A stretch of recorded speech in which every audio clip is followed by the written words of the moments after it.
Hello and welcome to Great Lakes in Depth. I'm Rick Mixter with adventures in northern Michigan and Canada this week. First, we'll head north to Tobermory, Ontario. This is the mecca for diving shipwrecks in Canada.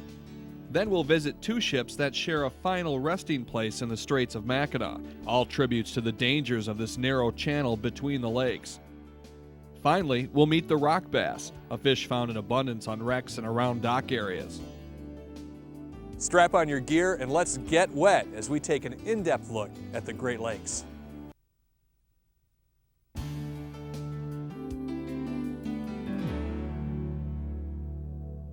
Few areas can compete with the Florida Keys when it comes to attracting divers, but a close second might be Tobermory, Canada, the undisputed mecca of Great Lakes diving. Ask why this tiny town is such a dive attraction, and you'll get several answers. Probably the clear water. And you're looking at a town that's dedicated to diving. I mean, you've got great diving, lots of charter boats, it's all organized, it's in a small community, and we got great weather. Like, we don't get much rain, and the wind's been good to us this year. It's rated as one of the #1 dive spots in all of Ontario. So it is because of the clarity of the water that we have here and the number of shipwrecks that we have. Add in location, which puts Tobermory in great central location for divers in the U.S. and Canada. I think for here in central Canada, it's a real hub. I mean, people come from all over, from all of the eastern states and Michigan and Ohio, and all of central Ontario. We get divers even as far away as the Ottawa region, Kingston area, which is another good area to dive in Canada. For many, this is up north diving, especially after a 9-hour drive through the countryside. But don't think for a minute that you're anywhere near the end of the earth. You don't have to go far north to find people that would laugh at us for calling ourselves north. There's a lot more of Canada, if you head up. For divers, this is some of the best of Canada. Beautiful scenery and over 22 shipwrecks, all for different skill levels of diving. It's so unique that it was made into a national park. Well, it was originally Fathom 5 Provincial Park. It was established in the early 70s by a group of divers, essentially, who wanted to preserve the shipwrecks up here. And they got together with the provincial government and formed Fathom 5 National Marine Park. And then in 1987, after years of planning and asking people, their opinions about things, we established this as Canada's first national marine park. Divers will find this park to be very organized and expect to pay a slight fee for the privilege of diving Tobermory. A stop at the park office is mandatory before diving. The main reason for this is that we want every diver in the park to have been individually spoken to about what the rules and regulations are here. We also have a $8 fee for diving in the park, which is to help maintain this building and dive safety. We have a hyperbaric chamber in the town. So the fees go to a good purpose. The chamber protects divers who may dive too deep for too long. Being this far from a major hospital, it's important to support a recompression chamber, especially when diving the deeper wrecks like the Arabia.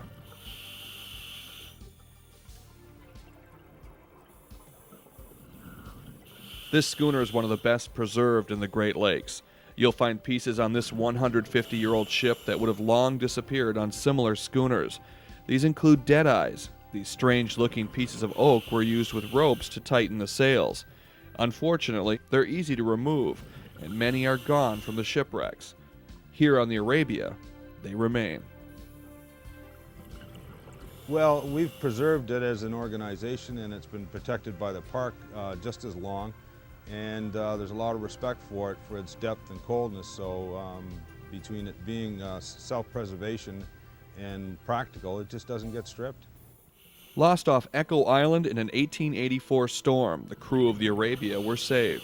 The shipwreck slipped off into 120 feet of water and very little was salvaged. The Arabia's destruction is all too familiar to ships at the Fathom 5 National Marine Park. Well, in the old days, the wind wasn't as good to the sail-powered ships. When they get close to shore, they didn't have power to get away. They just blow right in, sink straight onto the rocks. And that's what you're visiting today. Some of them there 100 years, and there's still lots to look at, and they're wood. And wood in the ocean doesn't exist, so we get a lot of people that dive in the sea and love it, but come here to see wood that they've never seen. Anchors still lie on the deck. complete with their casting date imprints. Chain and other artifacts are everywhere. Be careful as you explore, and leave everything where it is. The Arabia is one of a kind, and it still impresses even the divers who see it daily. It's still in awe. I mean, I've been diving it for years, and it's just a joy to go out there. I go out early in the morning, probably before most of the charters start up, and go up there with just a few friends, and it's just great every morning. Protecting these wrecks is important to Tobermory's economy, since much of the town's income is from the over 20,000 divers that visit each season. Their season is a long one, since diving happens all year round. Typically our dive season is from end of May till end of September, October, Thanksgiving weekend usually. We tend to go a little bit longer in the year here. We have one boat that stays in, so we can run right until it freezes, or first thing in the spring when the ice breaks. And we even cater to some of the ice diving in that in the wintertime. Non-divers will also love this port village, and the people here are wonderful hosts. Diving is a very important. Again, we are diversifying. We're getting to be where there's a lot of other activities that bring people here. But from tourism point of view, in the 50s and into the 60s, it was the diving that we always had. We always had yachters and campers and people that came up here. But it's just been in the last 30 or 40 years that town has really boomed, and diving has been a very key part of that. Tobermory has actually added to their collection of more than 24 shipwrecks. The Niagara II was intentionally sunk as a dive attraction last spring. We'll take you to that shipwreck in a future show.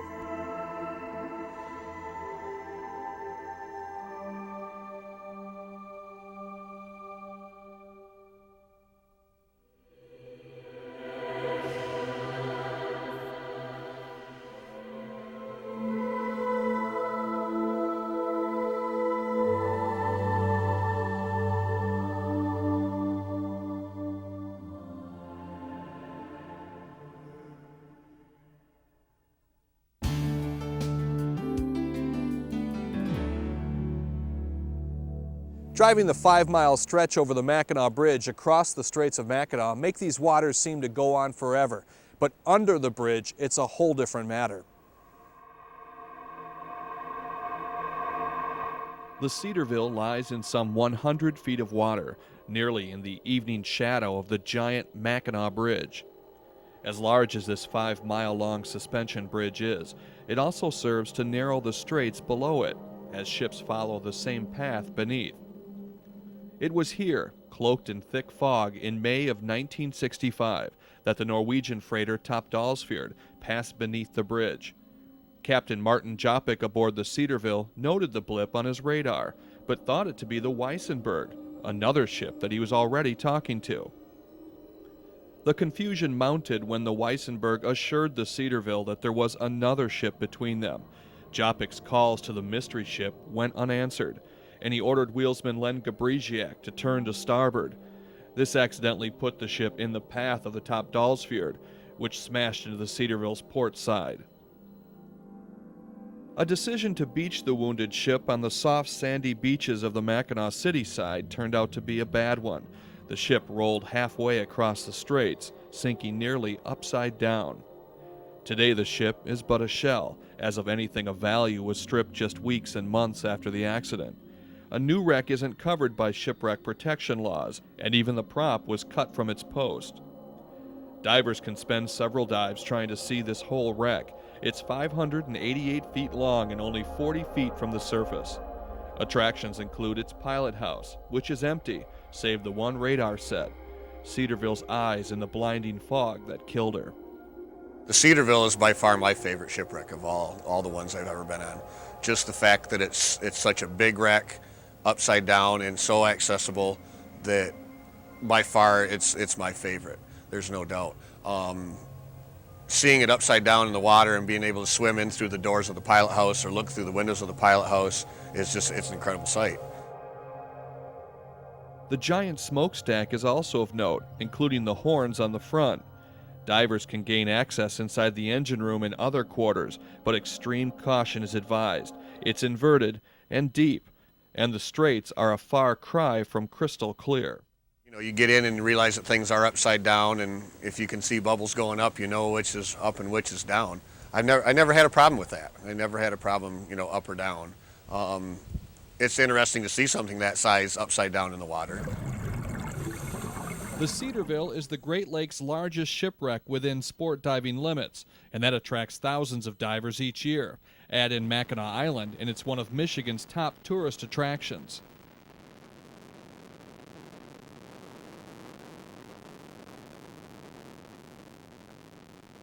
The premier shipwrecks here, of course, the Cedarville and the Sandusky, and those are ones that people come from all over to see. We have about 11 shipwrecks that are buoyed within our preserve that our local dive committee goes out and puts buoys on each year. So there's a lot of diving year-round. You probably picked the two most diverse wrecks in perhaps all the Great Lakes. That the Sandusky, here we're looking at a brig that was went down in the I think it's about the 1860s, and it shows one era of commercial sailing and commercial traffic, and then you've got the Cedarville that went down in 1965, collided with a Norwegian vessel, went down with a load of limestone, and you've got just these two extremes of commercial activity on the Great Lakes. And then also in the Straits we have kind of middle ground too. We have steamers like the Barnum was a passenger steamer that went down. It's in about 70 feet of water. It's a wonderful dive because it also attracts a lot of fish, and it's a nice, fairly intact shipwreck. It's got some of the deck work on it, and it's a wonderful place to go and dive. The Chamber also hosts an annual treasure hunt where divers swim from shore to find tags that bring prizes like dive equipment and trips.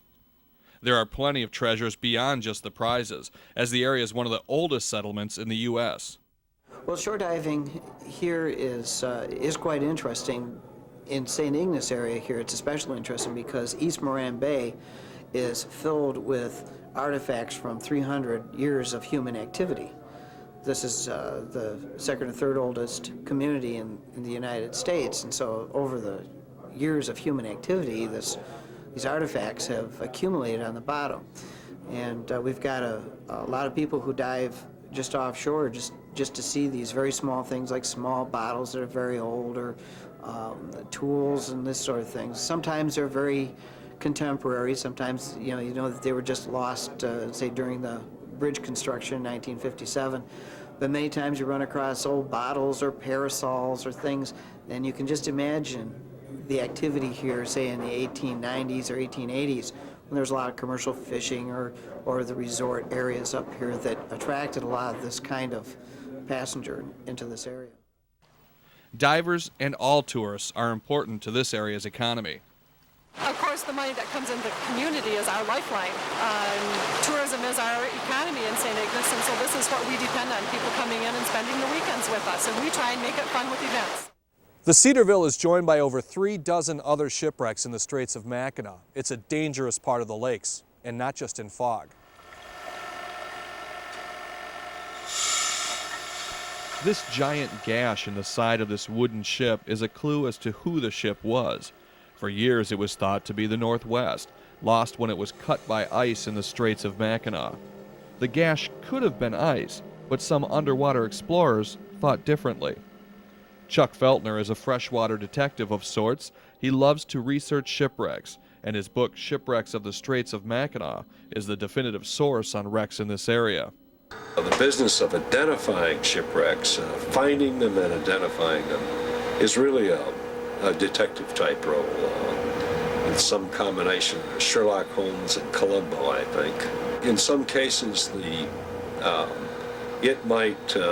we might spend as much as a couple of months simply researching a vessel to identify, know its name and identify it, easily 2 or 3 months. And some up to years?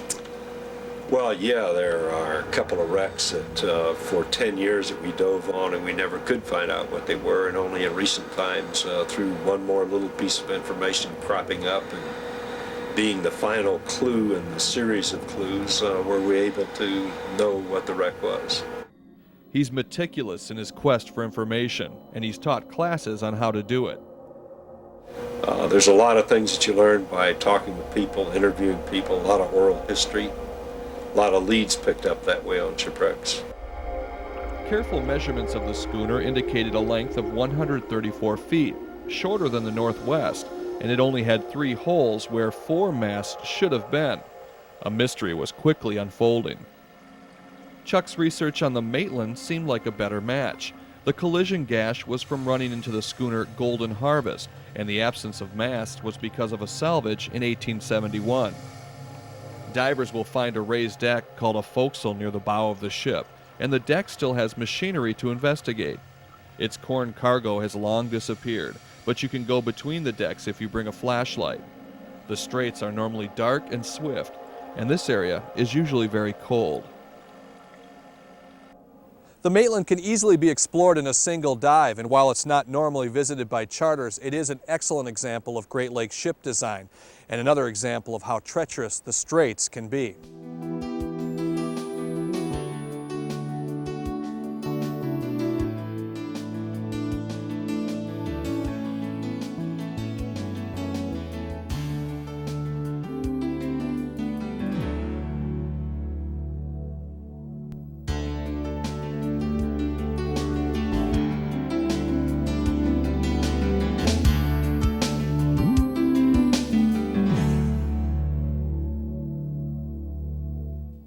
The rock bass is found throughout the Great Lakes and is a common sight on the Murray Bay wreck near Munising, Michigan.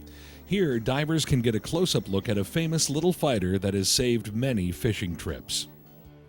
That's a fish that many young people start their fishing careers with because they are found very commonly in our warm water rivers, especially our cleaner warm water rivers. And they're a very aggressive biter. You can catch rock bass virtually any time, and that includes when nothing else is biting. So they've saved the day for many a fishing trip. Underwater, these fish look a lot like their larger cousin, the smallmouth. They certainly look bigger than they really are. Rock bass typically will not exceed 8 or 9 inches in length, and most of them will run around 7 inches. They look like a cross between a sunfish and a smallmouth bass. They have a very prominent red eye, large eye.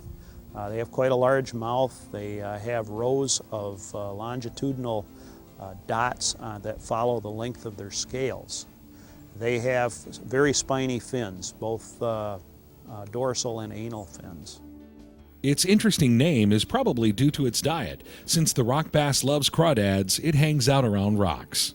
The rock bass is quite omnivorous. It will bite on worms. It feeds on a lot of crayfish, so you'll often find them, not surprisingly, in proximity to rocks. Groups of rock bass swarm the wreck site, and you'll find they like to stick together. This is not necessarily a fish that schools, but it does aggregate, and when you find a hole with good cover in it, you can catch several rock bass out of one spot without too much trouble. The rock bass, friend of young anglers and young scuba divers alike, and our creature close-up for this week.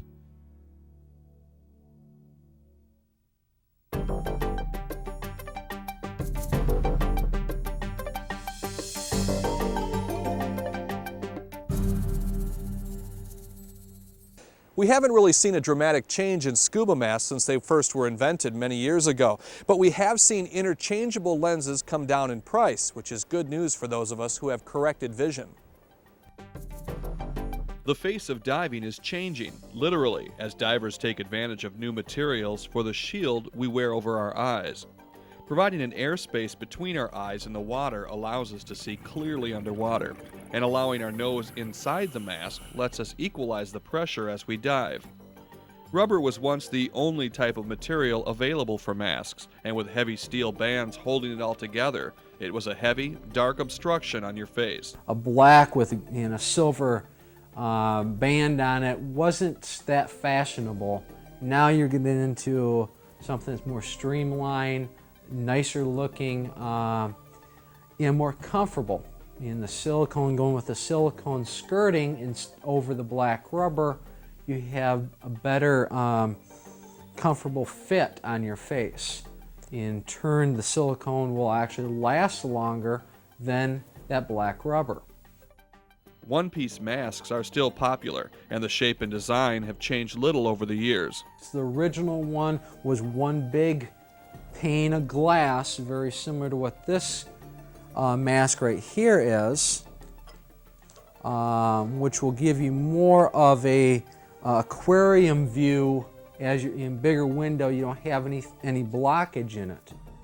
Many masks also include a one-way valve designed to purge water that may seep in. Purge valve, which is a one-way valve. If you can't see in there, it's a one-way valve, will let the water come out of that mask, not letting any water into the mask. The new silicone materials can be formed in any color, but most divers prefer translucent. The clear silicones will actually let more light in as you're looking down in the water. Some of the Michigan waters, because of the light doesn't penetrate as far down to that shipwreck, you need as much light as possible coming to your eyes. Binocular style masks are popular for divers that need eye correction. In the past, those masks were sent to eye specialists who bonded lenses to the mask. Today we can find most prescriptions right on the shelf at a fraction of the cost of sending it out. Generally, if you bring in your prescription from your optometrist with the corrective power that you need, it would generally take us about 5 minutes to put those lenses into your mask. You get it out, the retaining ring will literally pop out. At that point, you push from the inside, push that lens out, set it down, put the corrective lens in place, and at that point you'd put that ring back inside. Some prescriptions may need to be ordered, or the mask can always be sent out for a custom bonding. Either way, you'll want to protect your investment with a good case. A lot of the manufacturers will have a hard-coated box or a hard box that will protect that mask for storage, transporting it down south. So and if you get that box, keep that and keep that so that mask does not get damaged, or you keep as many scratches as possible off that lens. Interchangeable lenses are making it safer and more affordable for those of us who dive with corrected vision. Now let's take a look at what's coming up on next week's show. These huge blocks were supposed to be a bank building in Chicago, but the C.H. Johnson never made port. We'll tell you about the storm that literally made this schooner sink like a rock. We'll also take a shallow dive on the remains of the Monohan set located near Alpena, Michigan. Finally, we'll meet the king salmon and find out what the rush is as they make a final trip up the Manistee River. All coming up on next week's Great Lakes in Depth.